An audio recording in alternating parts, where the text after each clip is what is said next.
নমস্কার বন্ধুরা, সুপ্রভাত। কেমন আছো তোমরা সবাই? আশা করছি তোমরা সবাই খুব ভালো আছো, আর আমিও খুব ভালো আছি। আমি সোমাশ্রী, আর আমার চ্যানেল লাইফ ক্যাপচারের আরও একটি নতুন ব্লগে তোমাদের সকলকে জানাই অনেক অনেক স্বাগত আর অনেক অনেক ভালোবাসা। ঘড়ির কাঁটা এখন বলছে সকাল ওই 8টা। ঘুম থেকে ওঠার পর কাজবাজ সেরে স্নান করে চলে এসেছি, সেটা তোমরা দেখে বুঝতেই পারছো।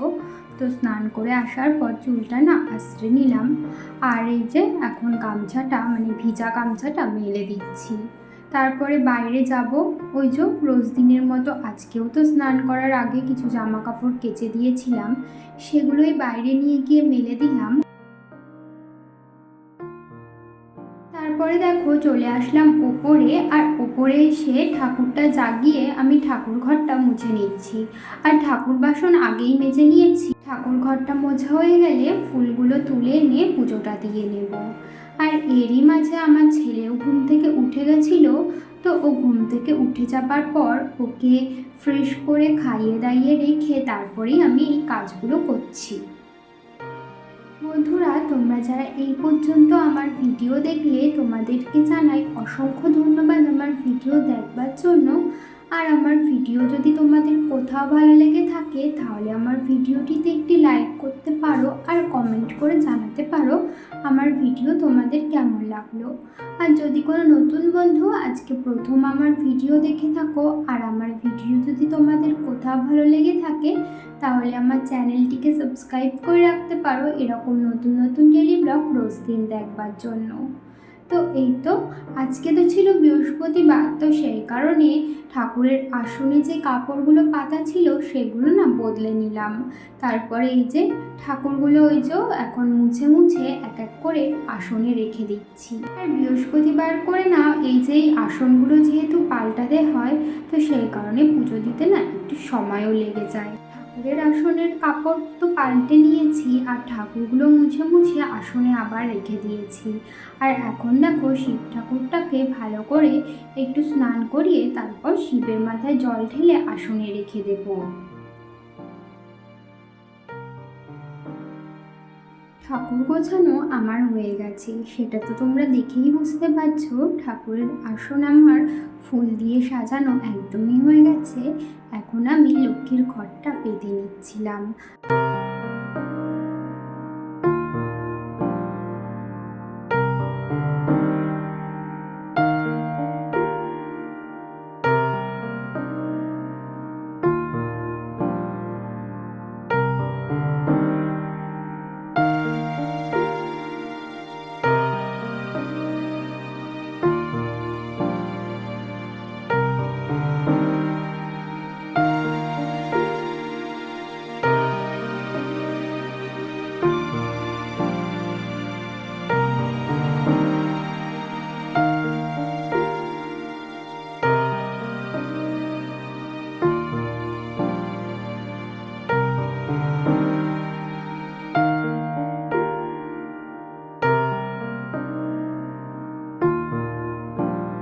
ওদিকে তো পুজো দিয়ে নিয়েছি, তারপরে এই যে চলে আসলাম রান্নাঘরে। আর এদিকে দেখো মা রান্না বসিয়ে দিয়েছে। এখানে আলু ভেজে নিচ্ছে, কারণ আজকে এনেছে একটু মাংস। কারণ ঠাম্মা দাদু আসছে আমাদের বাড়ি, তো সেই জন্য তো মাংসটা না আজকে একটু হাঁড়িতে রান্না করছিল, তো সেই জন্য মশলাটা কষিয়ে নিচ্ছিল। আর এদিকে এনেছিল ইলিশ মাছ, দেখো ইলিশ মাছটা ভাজাও হয়ে গেছে। তো আমি তো ওইদিকে পুজো দিচ্ছিলাম, তো সেই কারণে এতক্ষণ এসে ভিডিওটা বানাতে পারিনি। আর এদিকে ইলিশ মাছের ঝোলটাও কিন্তু হয়ে গেছে। আর এখানে দেখো মাংস ধুয়ে রেখে দিয়েছে। আর এটা হচ্ছে গিয়ে ইলিশ মাছের মাথা। এটা না আজকে রান্না করবে না, আজকে ভেজে রেখে দেবে, কালকে এটা কচুর শাক দিয়ে রান্না করবে।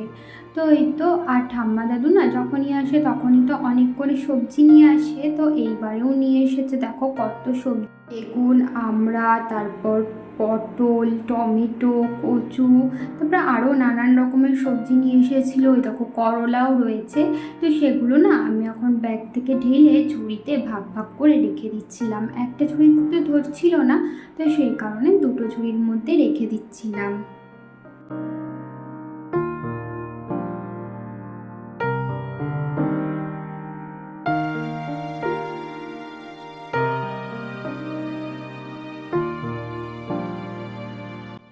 দেখো সবজিগুলো দুটো ঝুড়িতে ভাগ ভাগ করে রেখে দিয়েছি। এবার না আমার ছেলের জন্য কিছু সবজি কেটে নেব, কারণ ওর খিচুড়ি রান্না করতে হবে। এই যে দেখো মা মাংসটা বসিয়ে দিয়েছে, তো মাংসটা ফুটছে আর একটুখানি ফোটাবে, তারপরে নামিয়ে দেবে। আর এই দেখো ইলিশ মাছের ঝোল কিন্তু একেবারে হয়ে গেছে, তোমাদেরকে তো আগেই দেখালাম এটা। তো এই যে দেখো মাংসটাও কিন্তু হয়ে গেছে, এতক্ষণ ধরে ফুটছিল। তো দেখো অনেকটাই কিন্তু ঝোল টেনে নিয়েছে। আর বেশি ঝোল শোকাবে না, কারণ এর থেকে ঝোল শোকালে না আর খাওয়া যাবে না। আর ঠান্ডা হয়ে যাবার পর তো আর একটু টেনে নেবে ঝোল। তো বন্ধুরা তারপর মাঝে না অনেকটাই সময় কেটে গেছে। ওই যে দেখালাম তোমাদের মাংস রান্নাটা। তারপর দুপুরবেলা আমরা সবাই খেয়ে দিয়ে ওই যে শুয়েছিলাম, আর আমার ছেলেকেও ঘুম পাড়িয়ে দিয়েছিলাম। আর এখন না বিকেল হয়ে গেছে, ঘড়িতে এখন ওই 4:30 মতো বাজে। উঠেছি অনেকক্ষণ আগে। ঘুম থেকে ওঠার পর ঘরের বিছানাটা তুলেছি, ঘরটাও ঝাড় দিয়েছি, এখন বাইরের উঠানটা ঝাড় দিলাম। বিকেলের সমস্ত কাজ সেরে না আজকে একটু স্নান করে নিলাম। প্রচণ্ডই গরম লাগছিল, আর যেহেতু অনেক সকালে স্নান করি না, তো একটুখানি বিকালের দিকে স্নান না করলে হয়ও না। যদিও রোজ দিন করি না, তবু যেদিন বেশি গরম লাগে সেদিন একটু স্নান করে নিই। তো আজকে একটুখানি স্নান করে নিলাম। দেখো স্নান করার পর এখন চুলটা ভালো করে একটু জটটা ছাড়িয়ে আঁচড়ে নিলাম, আর এখন সিঁদুর পরে নিচ্ছি। ঘড়িতে এখন সময় ওই 6টা মতো, সন্ধ্যা প্রায় হতে যায়। আর দেখো পাখিটা কি সুন্দর বসেছিল তারের ওপর, আর আমি একটু বারান্দায় বসেছিলাম এতক্ষণ। তারপর সন্ধ্যা হয়ে যাবার পর সন্ধ্যা পুজোটা দিয়ে চলে এসেছি রান্নাঘরে। আর মা দেখো এদিকে আজকে লুচি ভাজবে রাত্রেবেলা, তো সেই কারণে ময়দা বেলে লেচিগুলো বানিয়েও রেখেছিল। আর এখন আমি লেচিগুলো আর একটু ছোটো ছোটো করে নিলাম, কারণ অত বড় বড় লুচি করলে একদমই ভালো লাগবে না। তো সেই জন্য একটু ছোটো ছোটো করে এখন আমি লুচিগুলো বেলে দিচ্ছি, আর মা ওদিকে লুচিগুলো এক এক করে ভেজে নিচ্ছিল। লুচি রুটি বানাতে গেলে কেউ একজন যদি বেলে আর কেউ একজন যদি ভাজে, তাহলে কিন্তু কাজটা অনেকটাই সহজ হয়ে যায়। কিন্তু একার পক্ষে যদি করা যায় তাহলে কিন্তু একজনের উপর অনেকটাই চাপ পড়ে যায়। এক হাতে লুচি বেলে ভাজা কিন্তু অনেকটাই চাপ হয়ে যায়। তো এদিকে দেখো আমার কিন্তু সমস্ত লুচিগুলো বেলা হয়ে গেছে। তো মা এদিকে লুচিগুলো ভেজে নিচ্ছিল। তো ওইদিকে দেখলেই লুচি ভাজা অনেকটাই হয়ে গেছে, আর বেশি লুচি নেই, ওই 4-5টা মতো আছে, ওগুলো ভাজলেই হয়ে যাবে। আর আজকে রাত্রে আমাদের রান্না হয়েছে,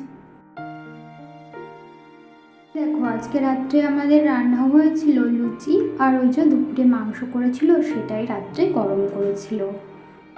তাহলে বন্ধুরা আজকের ভিডিওটা এই পর্যন্তই। তোমাদের সাথে আবারও দেখা হবে নতুন একটি ভিডিও নিয়ে। ততক্ষণের জন্য তোমরা ভালো থেকো, সুস্থ থেকো, সাবধানে থেকো, আর অবশ্যই আমার পাশে থেকো। ভিডিওটি ভালো লাগলে একটি লাইক করে দিও।